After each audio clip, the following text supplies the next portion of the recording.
Hello, everyone, and thank you all for joining us during the Lytham Partners 2024 Investor Select Conference. My name is Roger Weiss, Vice President of Lytham Partners.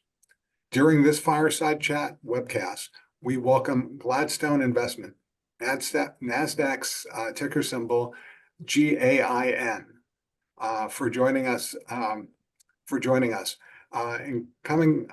Representing the company are David Dullum, President, and Rachel Easton, Chief Financial Officer. Also joining us today is Bryce Rowe, Senior Research Analyst with B. Riley Securities, whom we've asked to moderate today's Fireside Chat. A 20-plus year veteran financial services analyst, Bryce has followed both banks and BDCs over his career and currently covers a wide array of business development companies at Riley, including Gladstone. Before I turn it over to Bryce, I want to remind everyone that management is available for one-on-one meetings throughout the conference. If you've not already signed up and would like to schedule a one-on-one, please send me an email at weiss@lythampartners.com or visit lythampartners.com/select2024. From there, you can click on the investor registration and make your one-on-one selection. Also, please note that Bryce and I webcasted an analyst roundtable on the BDC group earlier today. A replay link is available on the conference homepage. Again, that is at lythampartners.com/select2024, and then click presentations on the top left corner. With that said, Bryce, the floor is yours. Great. Thanks, Roger. Dave and Rachel, good to see you here on the webcast. And we'll get into it with some questions. Maybe start, Dave, with just a brief history of Gladstone Investment and the BDC's part within the broader Gladstone platform. Okay, thanks, Bryce. So Gladstone Investment is one of four publicly traded entities, all actually trading on NASDAQ, that sit under a management umbrella, which is a privately owned management company called Gladstone Management Corporation. We have about 80 people in total in that organization. Everyone associated with Gladstone Investment and the other funds are all employed by Gladstone Management. Now, what's important about that for Gladstone Investment is that of those roughly 80 people, about almost a half, 40 folks, are associated with administrative function, which obviously means things like compliance, our finance function, which we do have a dedicated finance group within that, one of which is represented here today, Rachel Easton, our CFO. But it means that each entity has really good, strong administrative and back office, if you will, support. Then as far then as the actual entity itself, Gladstone Investment Corporation, we have our dedicated, I'll call them the deal-oriented folks. And so these are the people that are literally the ones that day to day are skilled and experienced in going out and sourcing, finding the business opportunities, doing all the diligence and all the work, and then subsequently managing the company on a pro forma basis. So the portfolio management aspect and so on. So it's a complete well-run organization with the kind of talent necessary to achieve what we're trying to achieve. Now, specifically, Gladstone Investment Corporation, which actually was created in 2005, and when the money was raised for Gladstone Investment Corporation, the objective was for it to be somewhat equity-oriented, which is a bit different than the majority of publicly traded BDCs. And I'll talk a bit more about that in a minute. The other fund that we have that is a BDC that is within the management company purview is Gladstone Capital Corporation. And that actually was the first fund that we started with, and that money was raised actually in 2001. So today, Gladstone Capital Corporation, very active. They are a fairly traditional credit-oriented BDC, which means they lend money primarily to private equity funds who are looking to do a buyout and are looking for the leverage. Big differentiator between Gladstone Capital and Gladstone Investment Corporation is that Gladstone Investment, as I mentioned, is equity oriented. And what that really means is that we, Gladstone Investment, are going out and looking for companies that we can acquire in a very, like a traditional private equity fund. But a very important aspect is that we, being Gladstone Investment, are providing both the debt and the equity to allow that transaction to take place. And we'll talk about that a little bit later as to how that and why that's important to someone as a shareholder. So a little bit of a differentiation there within the Gladstone family. And the other part of that would be Gladstone Investment really considers that we compete with other private equity funds, not really with publicly traded BDCs that are primarily, as I mentioned, credit-oriented type funds. That's a great synopsis, Dave, and you're spot on in terms of GAIN being differentiated from the bulk of the BDC space. So maybe let's talk a little bit about the investment focus. You hit on that a bit in your remarks just a few minutes ago, but want to also understand kind of the size of the companies in which you invest, the competitive landscape, and then what's the general mix of your debt investments or your loans versus your equity investments. Certainly, thanks. So I'll quickly say today, actually, we have 25 companies in our portfolio that we have significant ownership positions in. And our assets today are somewhere just around $900 million. And that is, again, we've grown from the very beginning in 2005. The type companies that make up that mix is generally companies that we have acquired over the years that range anywhere from about 5 million of EBITDA up to about 15 million of EBITDA. The sweet spot for us is around 10 million, because at $10 million of EBITDA, we are in a position, our fund, essentially in values that we would be looking at having to pay for these companies, where we actually, as I mentioned earlier, do all of the debt and all of the equity, which is really important to our model. So the general structure is that anytime we acquire a business, about 30% of the money we invest is in equity of that company, and the balance, about 70%, is in the debt aspect of that company. And again, I will talk a bit more about that in a little bit about why that's important. But generally, our investment focus beyond that size are in companies generally in the manufacturing space. We do a fair amount in business services, and we also do what I call specialty consumer type products. So these are not generally retail operations, but these are companies that make products that are going to the consumer. A good example would be, which most folks would know, Brunswick Bowling, as an example, is a company that we own that business, and they're the company that makes the bowling balls, the alleys, etc. So, and that's a really good sized business. So that's a typical type of business that we would like to own.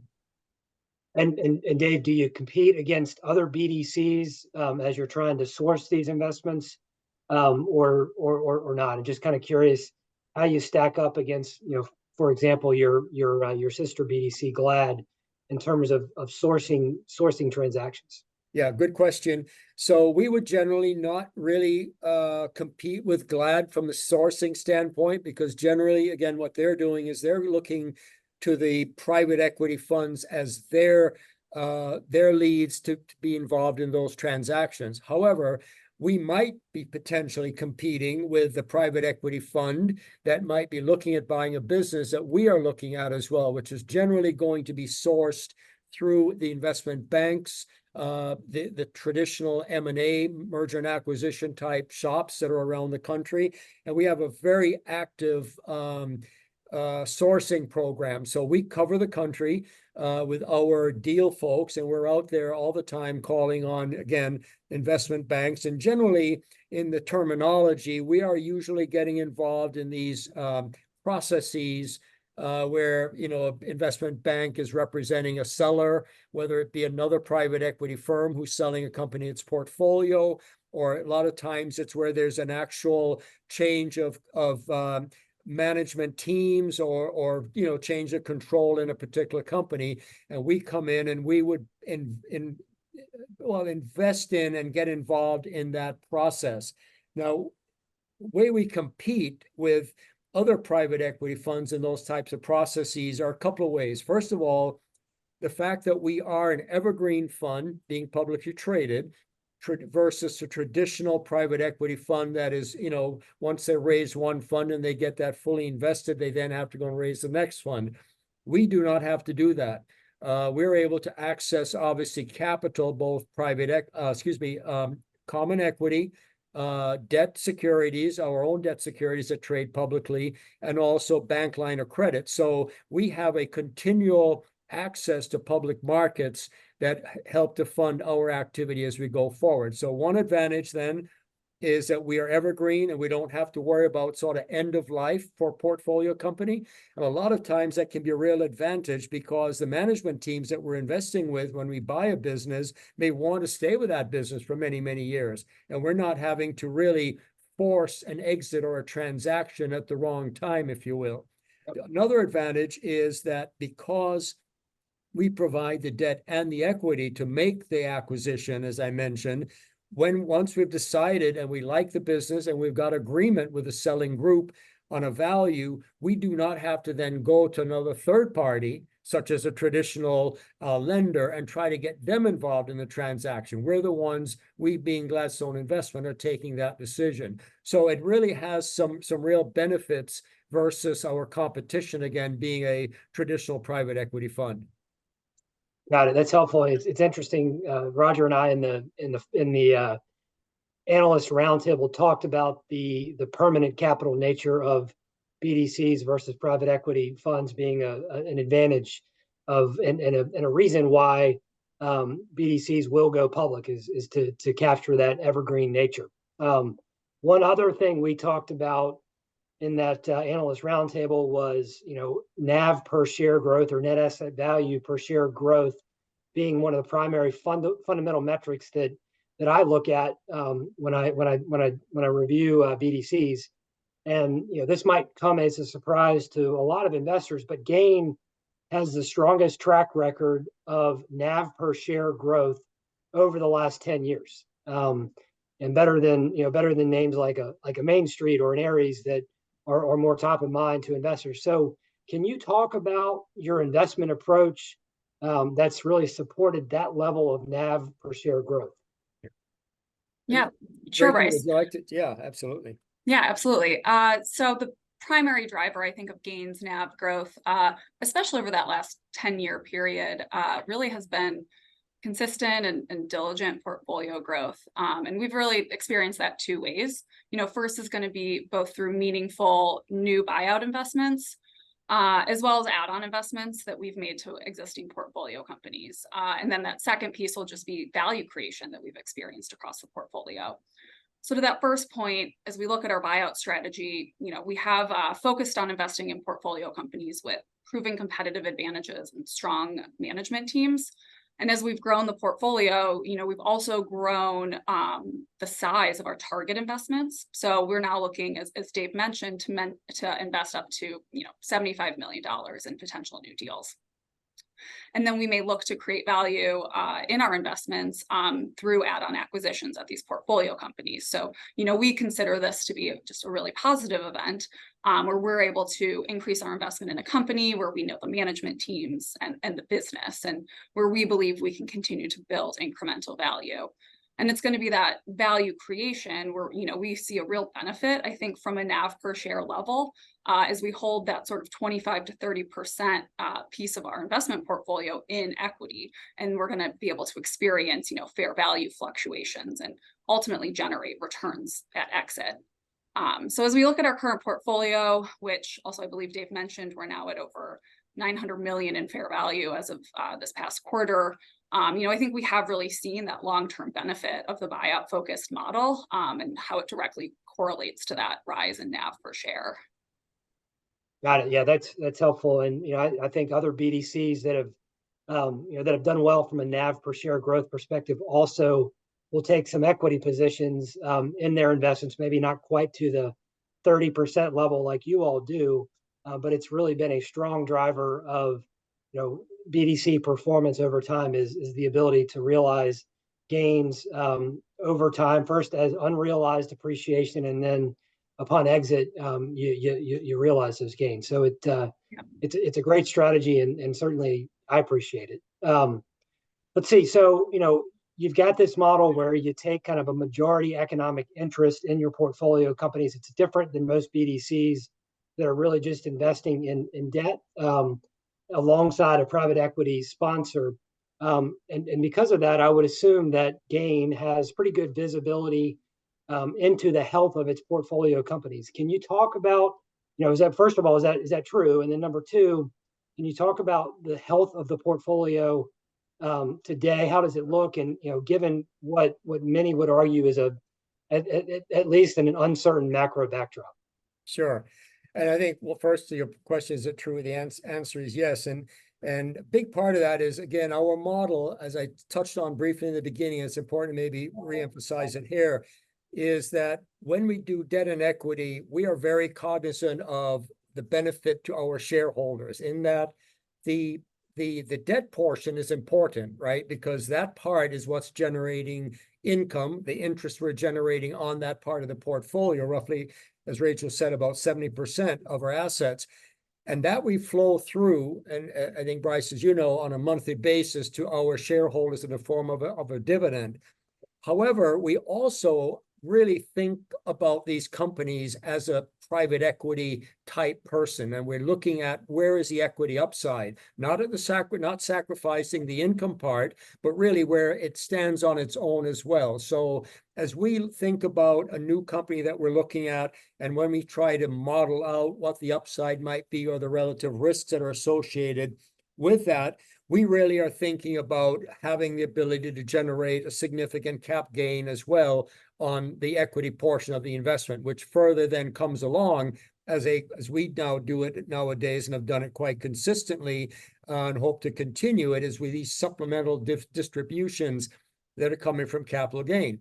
So with that, it means, therefore, that we really have to think about these businesses, not just with a lender's hat on, but we have to think of it in a holistic basis as this is a business, it's an operating business. We need to not only get ourselves geared in terms of the talent we bring in, the way in which we approach it and work with a business, really on the portfolio management side, to really help the business grow. And as Rachel said earlier, by being able to do add-on acquisitions and help create value that way. So that's a big part of our thesis. So because of all of that, we obviously have, we always are going to have a seat on the board of our companies. We have the usual monthly and then quarterly financial calls and, and so on. We work with our companies on strategy.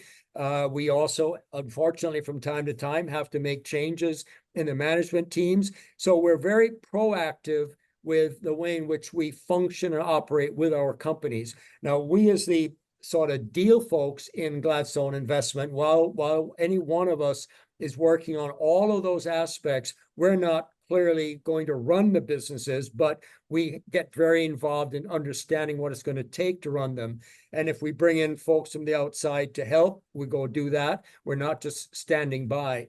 And one of the things that we've actually found that's helped us in that regard is we started, I think it's around 13 years ago, what we call our CEO conference. And this is where we bring together all of the portfolio company CEOs, CFOs, and actually now it's expanded a fair amount, where we come together for like 3 days.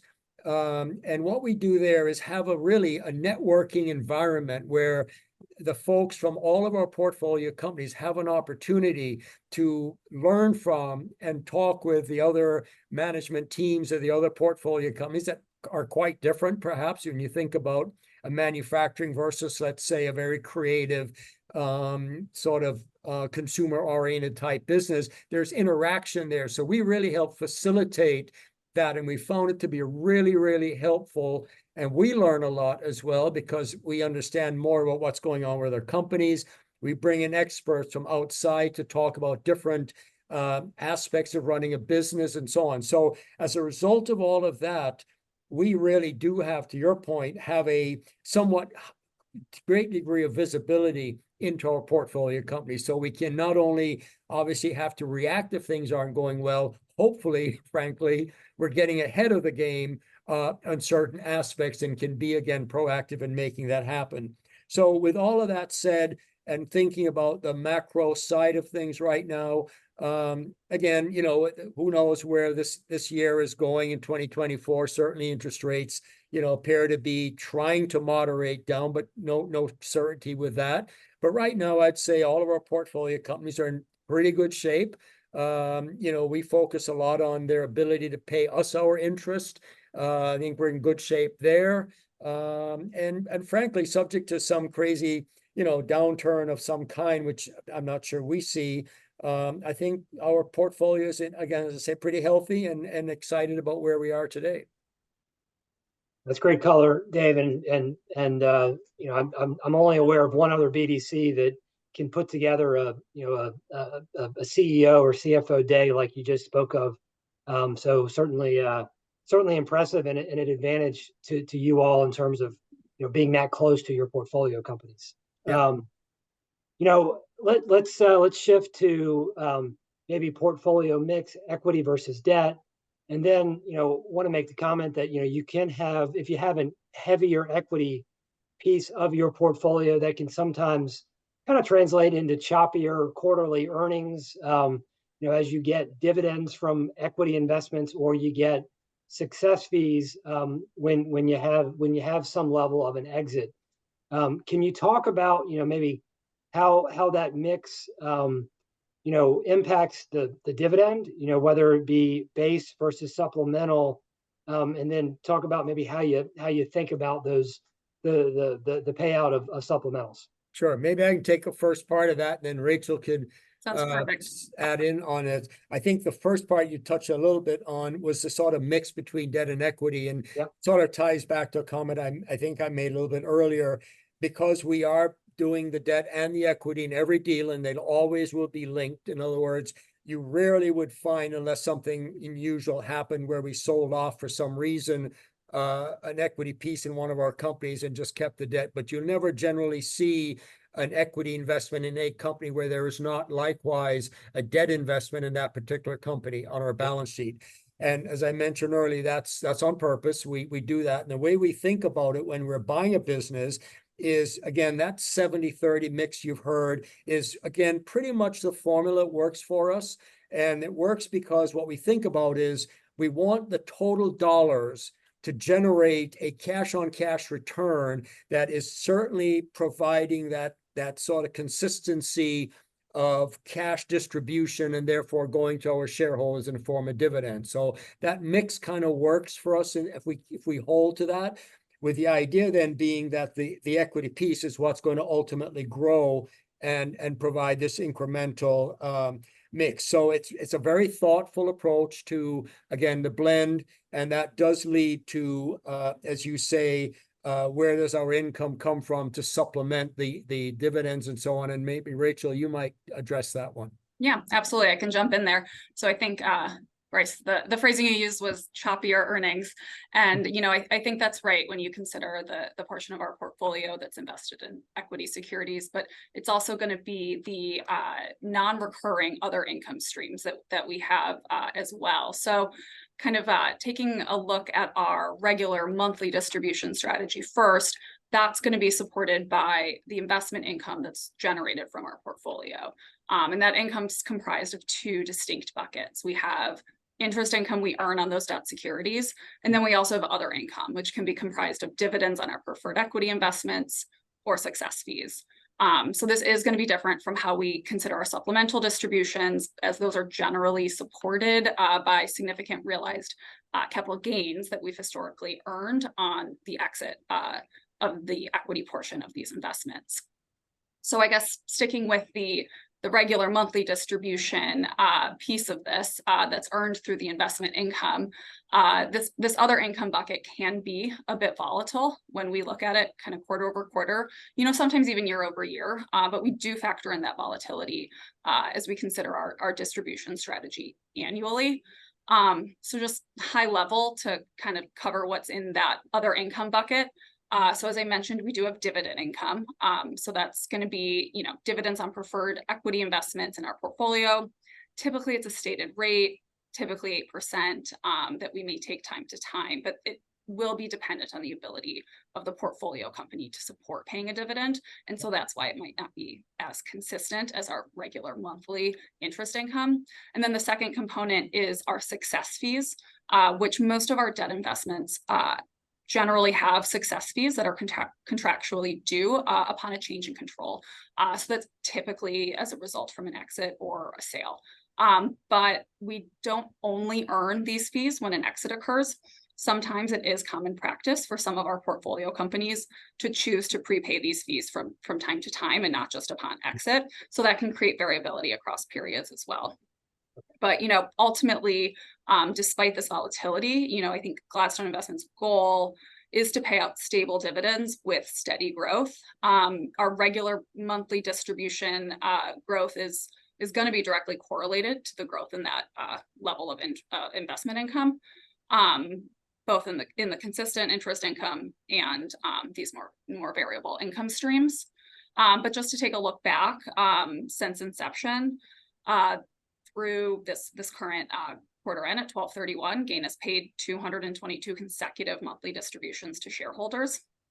And taking a look at the last several years since fiscal year 2011, and we like to use that as sort of a stake in the ground of when we believe Gain's buyout focused strategy was really established. But we've seen a regular distribution annual run rate increase of 100% since then. So that was from 48 cents per share annually in FY11 to 96 cents per share annually that we have today. Impressive growth for sure. When investors probably look at whether it be Yahoo or Bloomberg, they would likely see a lower stated dividend yield just because of the base dividend, and it's not going to incorporate supplementals in there. How do you guys think about or how would an investor think about judging the potential for future supplementals? What would they look at, within the portfolio or balance sheet income statement to try to understand, what that might look like? Yeah, absolutely. So as I mentioned, our supplemental distribution strategy, it's going to be linked to the capital gains we generate on exits of our equity portion of our investments. So this is not something, we can guarantee that we'll have future declaration of supplemental distributions, but it's most definitely our goal to continue this practice. And we're really committed to working towards that goal.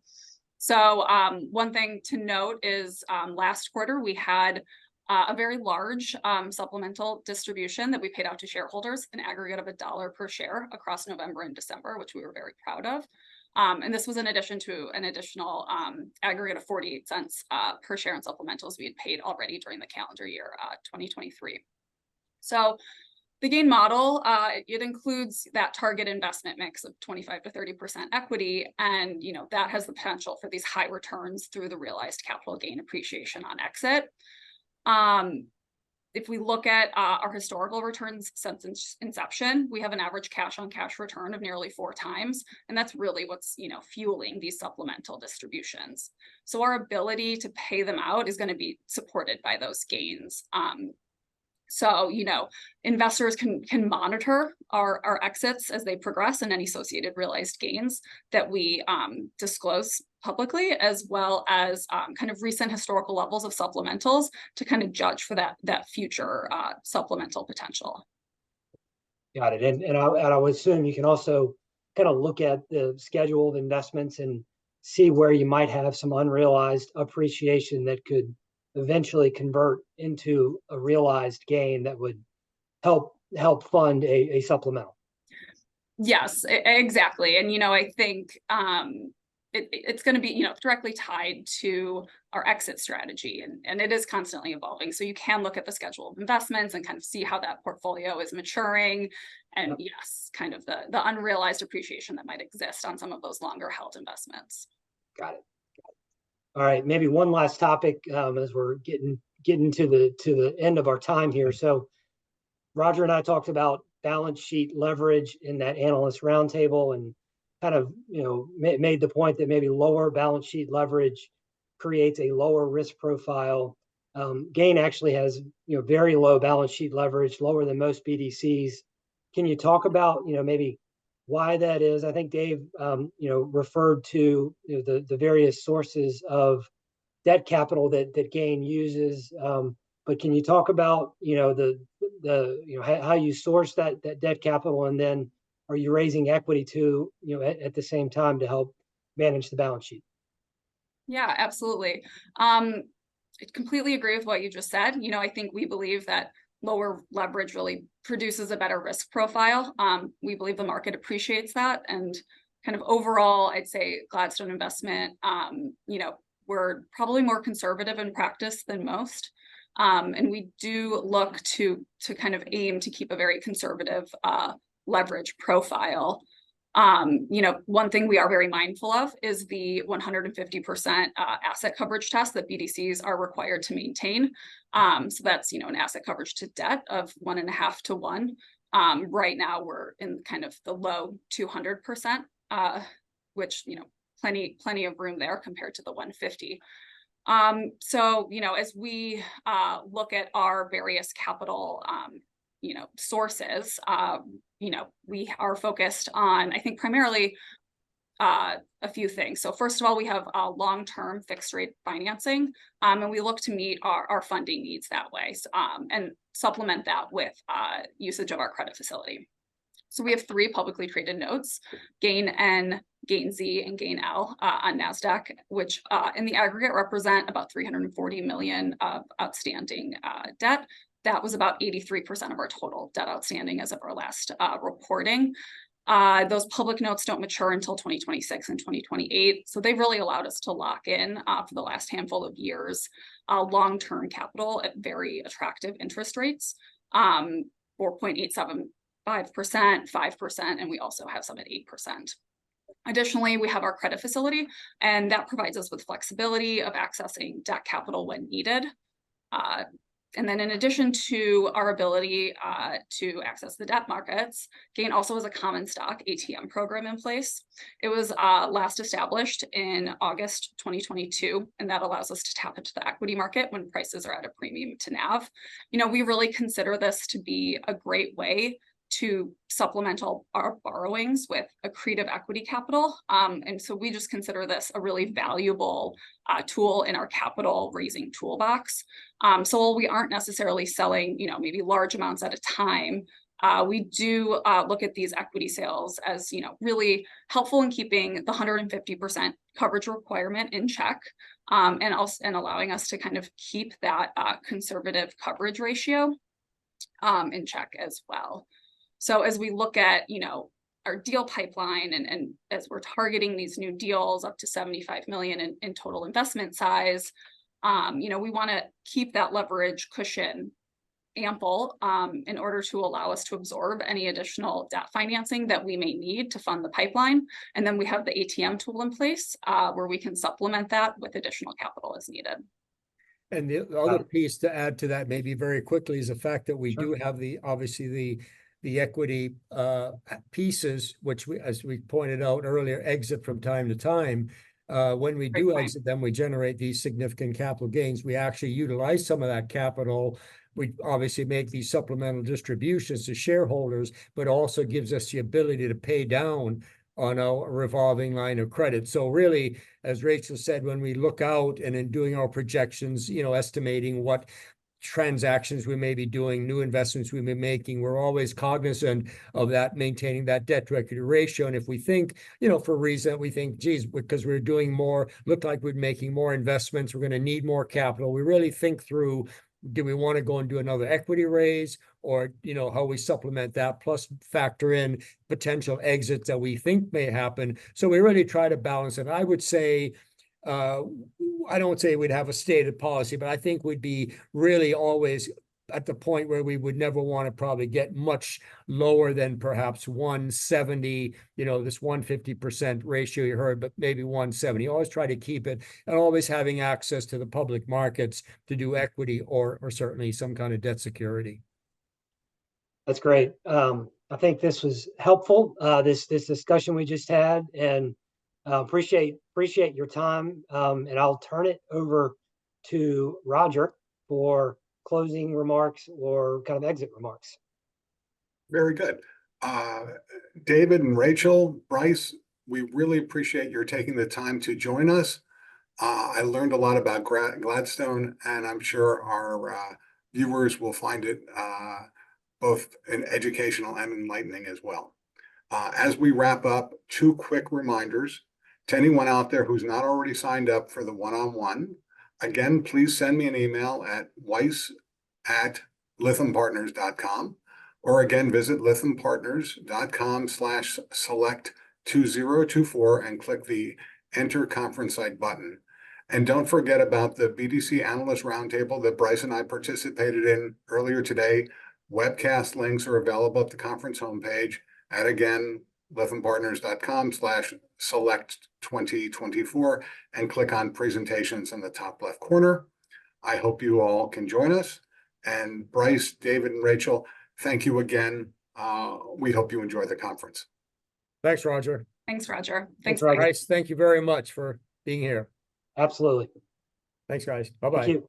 Bye. Bye.